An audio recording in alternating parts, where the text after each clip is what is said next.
Well, equine owners are being asked to keep an eye on their horses tonight as a severe neurological version of the herpes virus is making its way through the Intermountain West. So far, at least 2 horses are dead, and officials fear this could only be the beginning. Our Phil Campbell has been following this developing story and has more from Bonneville County.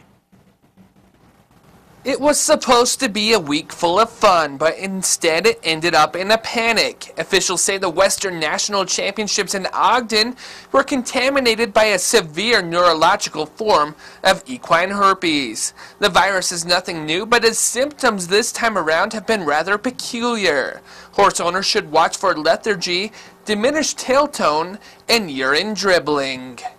It's taking on a form that we don't normally see. We're used to seeing a respiratory form and a reproductive form that can cause abortion in mares. And what they found is this one is causing neurological signs. The horses are they're weak on the hind end, they can't walk correctly, they get a high fever above 102, and they've lost 2 horses that came back from that event in Idaho, and it's been causing problems in Utah and Colorado, the surrounding states as well. There were many horses from Idaho at the event in Ogden, and because the virus is so contagious, it's prompted some of our area arenas to postpone activities. The Broken Bit Arena on the Louisville Highway had a full week of scheduled events, but owner Tenny Hansen says she wasn't about to take any chances. All of us are anxious to get out into our events and travel and go to different events, roping, barrel racing, But if we all stay home and keep our horses home and keep them safe, we won't expose other horses. They'll be able to get a handle on it, where it started from, and be able to end, the virus quicker.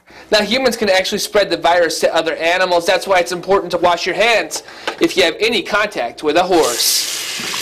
Oh, that's hard. If people are going through your stables, you don't want people walking around putting their hand out and going from horse to horse to horse to horse, petting each horse as they go along. They're going to pass that. They're going to have a tendency, just like the flu in humans. If we sneeze on our hand and then go around shaking hands, we're going to pass it. And it's the same type of thing with horses. Reporting in Bonneville County, Phil Campbell, KPVI News 6. So veterinarians are advising horse owners to check their horse's temperature at least twice a day. They should consult a veterinarian immediately if a temperature above 102 is detected.